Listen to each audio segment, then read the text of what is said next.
Therapy's about congruence. It's not about the therapist's agenda. If the therapist pushes their agenda on you, run in the opposite direction and then pick up the phone and call your state board of examiners to grieve them. It's not about their bias. It's not about their agenda. It's about helping you make sense of your life and find congruence. And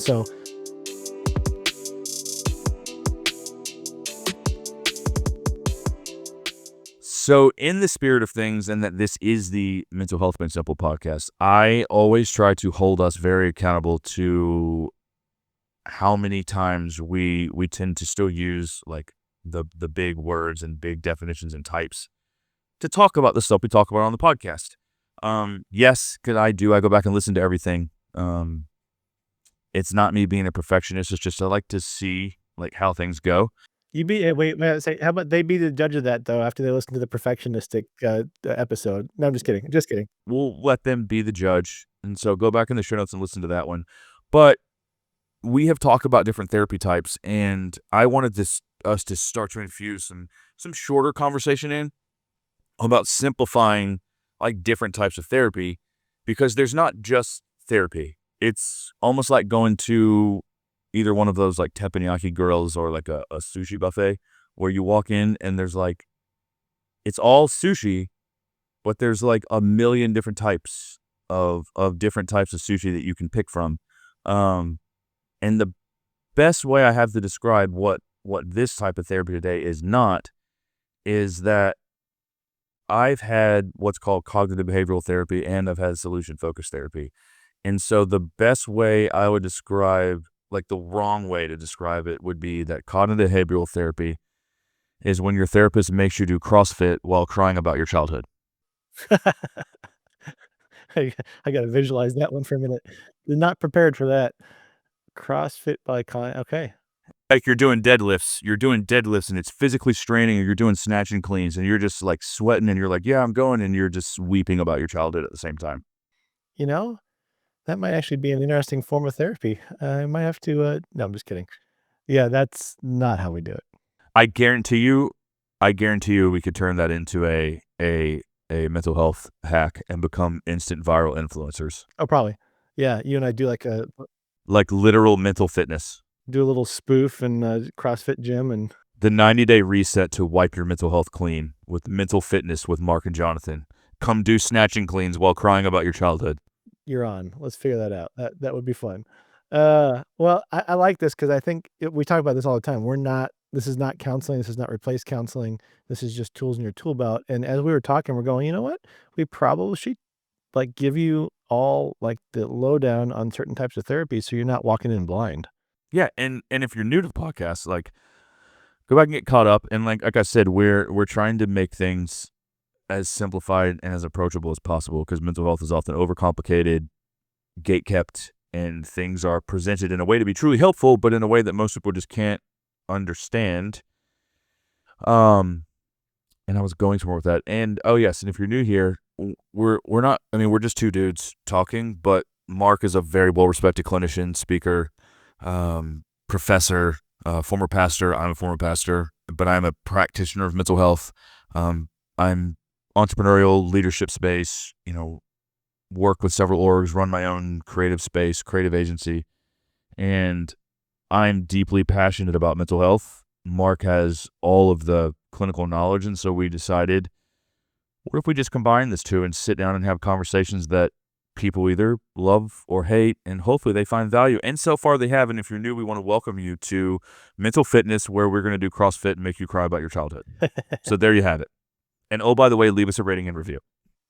We need to create like those drawn videos, like some kind of, and just create a meme around that. That'd be hilarious.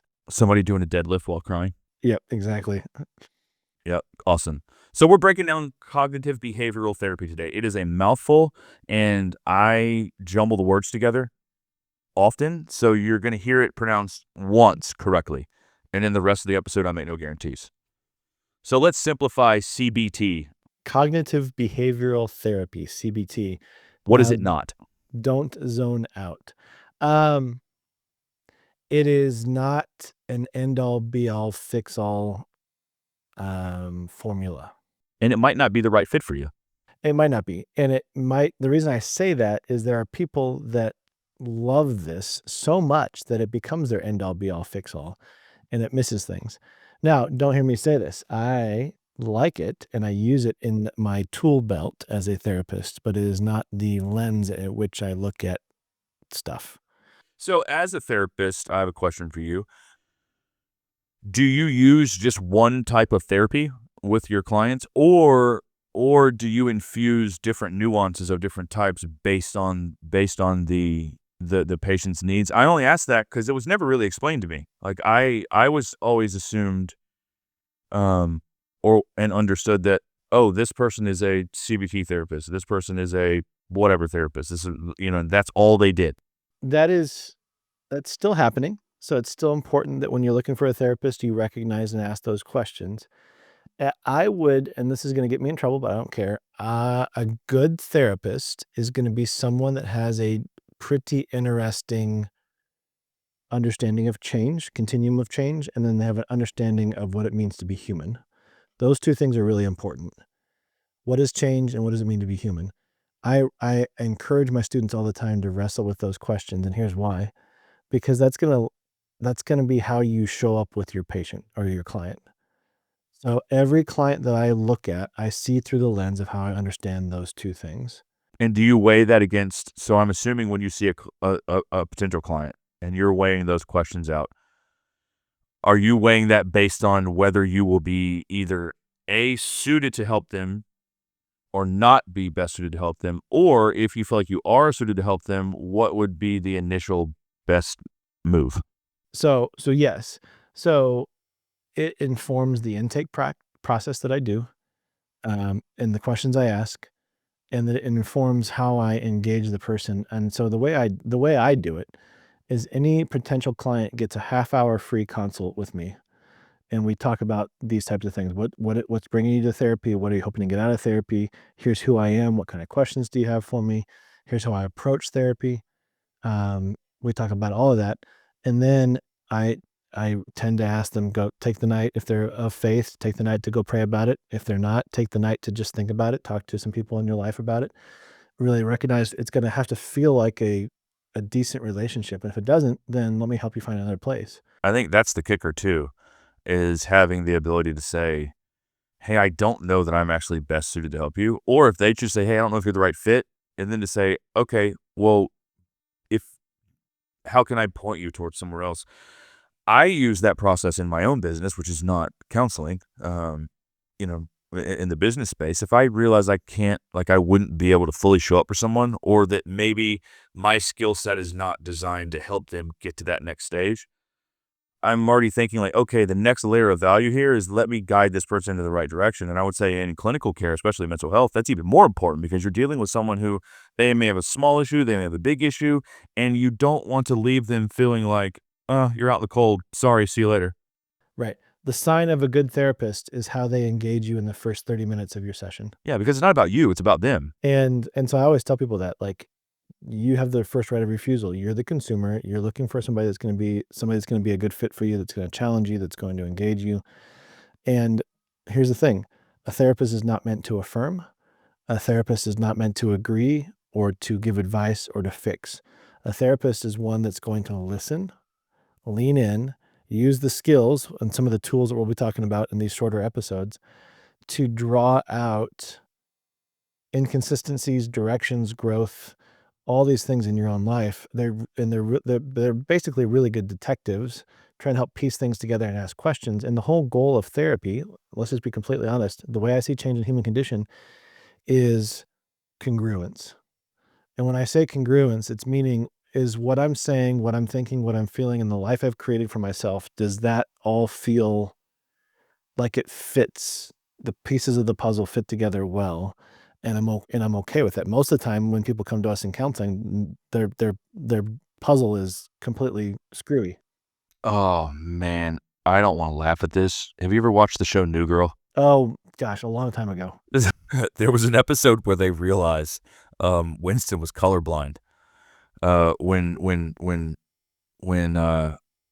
it was Schmidt and Winston and they were around and they realized he was colorblind and he was wearing this awful outlet, and outfit, but during the whole episode, he was trying to put a puzzle together, and he could never get it together, and at the end of it, they realized because he was colorblind, he was trying to put it together backwards.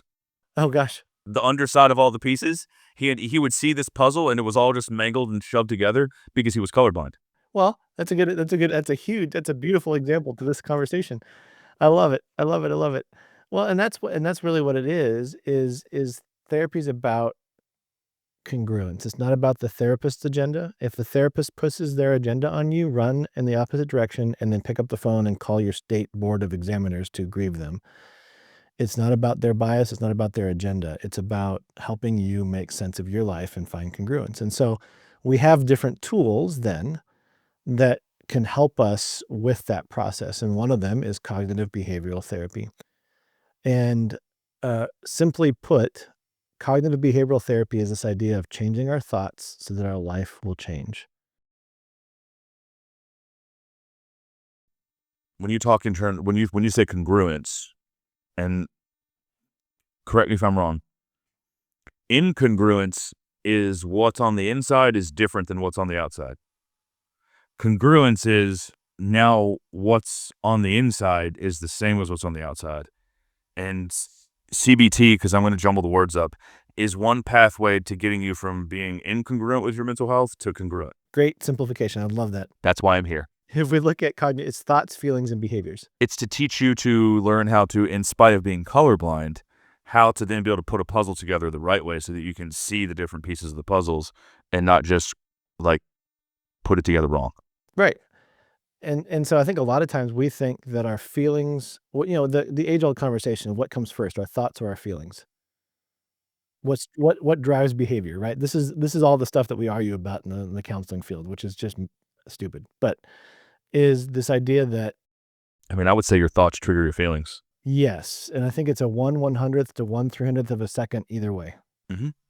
Yeah. So, so a thought actually, here's what I'll say is a thought sparks an emotion, and an emotion is our body's physiological response to something, internal or external. So think about anxiety. A thought will actually trigger something in the body, a tightness of chest, the turning of a stomach, and then we make sense of that. A feeling is the sense that we make from that emotion. So a feeling is, what is the meaning of this? Yeah, it's like, ooh, you think I'm hungry. 1/1000th of a second later, your stomach is like grumbling. And then and then we go, okay, then I need to get food. We make meaning of that based off of that emotion. What cognitive behavioral says is, okay, we need to map out and pay attention to our thoughts. If we can become in control of our thoughts, we can then become in control of our feelings, the meaning we make from the emotional experience. And if we do that, then our behaviors change. Okay. So I've experienced 2 therapists CBT, and I've done one of the other types that we'll talk about next time, which is solution focused. And I did not like that at all. No, and I think thoughts, feelings, behaviors make sense, but I think it's not just this. And so typical things that you'll hear that come up is one, cognitive distortions. So cognitive distortions are when those thoughts come up and they're combined with that emotional physiological response. We're making meaning of it from a feeling. Cognitive distortion is all or nothing thinking. A cognitive distortion is catastrophizing. This is so bad. The world's falling apart. Nothing ever goes right. That's all or nothing too. Then there's the mind reading, which means that we're trying to analyze those around us and make sense of it. And then we begin to spiral in our own thoughts. Or there's overgeneralizing, and it's in some ways oversimplifying the process. And so these are the automatic thoughts or the traps that come up. All or nothing, catastrophizing, mind reading, or overgeneralizing. Okay. So again, to try and be real simple, and then again, feel free to be like, no, that's wrong.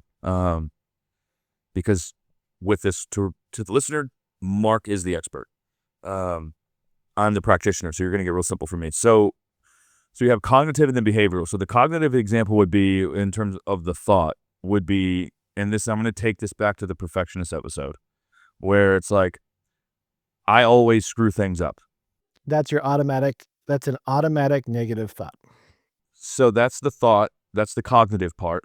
And the behavioral response would be then, now I'm going to become a dismissive avoidant. I'm going to avoid trying new things because I am going to make the assumption that I'll fail. Yep, or I'm gonna give up, or I'm, woe is, I'm going to quit before I get started. So I'm always going to screw things up. So why am I going to try? exactly. And here's the issue. Most of us see the outcome, we see the behavior, we have no idea how we got there, and so CBT helps us slow down and backtrack to go, "What is that?" We call it an ant, an automatic negative thought. What is the ant that we're trying to squash? And then when we squash that ant, it changes our behavior, or we rewrite it. So if we're aware of our automatic negative thoughts, and we catch ourselves, we can rewrite that into a different phrase. So this is what really clicked for me when I started to see the benefit of cognitive behavioral therapy. There, I got it right. Is that I have such negative inner monologue, like negative self-talk. Not so much in the form of I tell myself, you're a failure, you suck. I did that a while ago. But it's no longer like you suck, you're a failure. I always screw things up. But I learned that negative self-talk also shows up in I am naturally in tune to see the critique or the negative in scenarios. So if I'm designing a website for someone, if I'm not careful, I will go into it looking at everything that could possibly go wrong first and trying to prep for it before the outcome. That in and of itself for me created this very negative approach to things and would keep me stuck from pursuing new, like, healthy outcomes. What basically what I'm saying is this theory, you're capturing it really well, is that thoughts, emotions, feelings, and behaviors are all connected. And so if we want to adjust the behavior, we've got to start first with the thought, and then that process that. And I think in some smaller presenting issues and those kinds of things, it can be very effective, but a lot of times it doesn't. The reason I have an issue with it from a purist standpoint is a lot of times it doesn't lead us to the reason that we are that way. It points out the problem. Right. So the way where I really benefited greatly from it was with the counselor that I had currently. Um, I've told you I sought this counselor out because I was like, I had become very self-aware of what was going on. Like I learned like, oh, these are the things that caused this to happen. What I wasn't good with was all of the emotions on the other side and untangling how those emotions played into those things. And it got me to a point where I was like, okay, cool, I have all this stuff now. Now what do I do with it? My current counselor uses cognitive behavioral therapy, but everything is done in response to that, like the emotional side. Okay, this is how you now act on these things, and this is how you can grow. I would not have benefited from this level of counseling now without the really good like 1.0 version. That may be just true for me.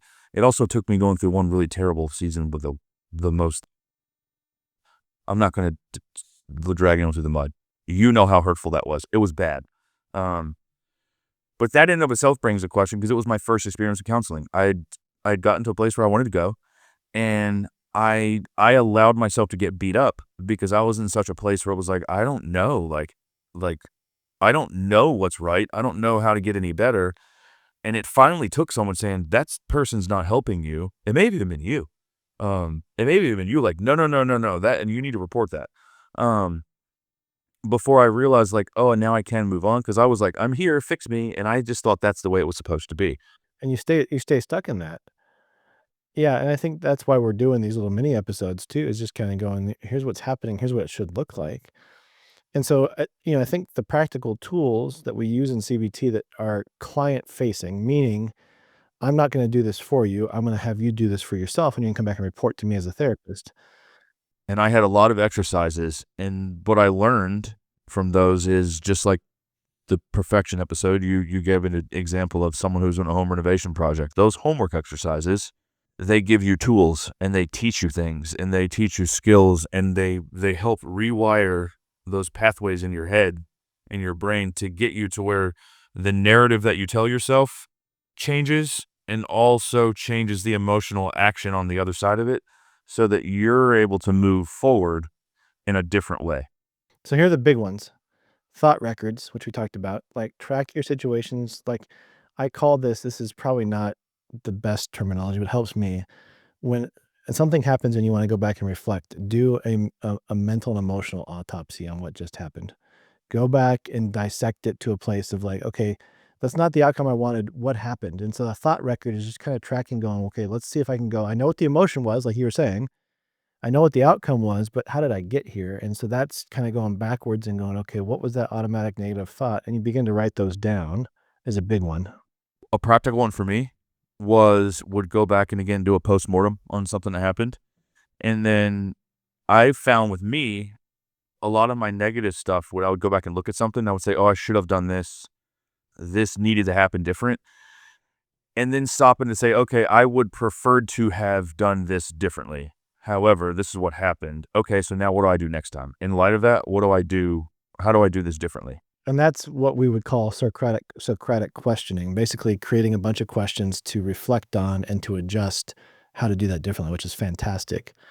Another one that I've used practically is I would go back and look at things and would say, okay, what's the lie in this scenario that I believed? And then what was the actual truth that was there? And you know what that's called? What? Cognitive restructuring. No, I like those are just little things that that one wasn't even necessarily taught to me like in counseling, but it was like, okay, there was a lie there. What was the lie that I believed? And what was the actual truth? And so those are some simple things that you can do. Thought records, cognitive restructuring, Socratic questioning. And a lot of times too, there's something we call, if you want to go backwards, there's something we do, it's called behavioral activation.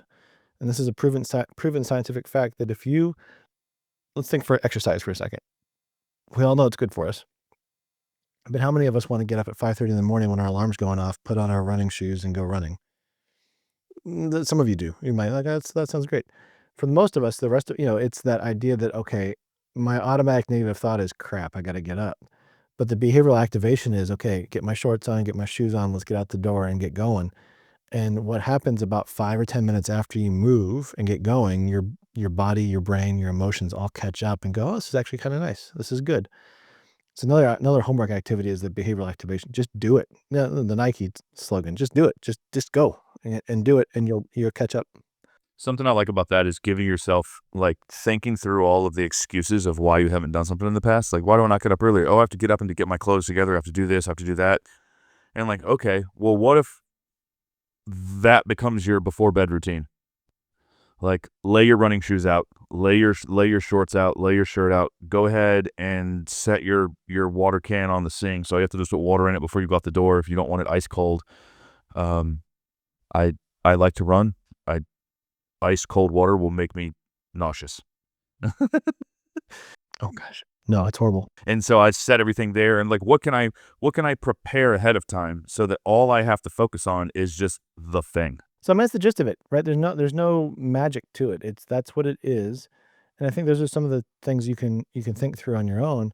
Again, this is not therapy. It's not meant to replace therapy, but we want to give you some insights into different tools that are used in the therapy room, so you're not caught off guard and surprised.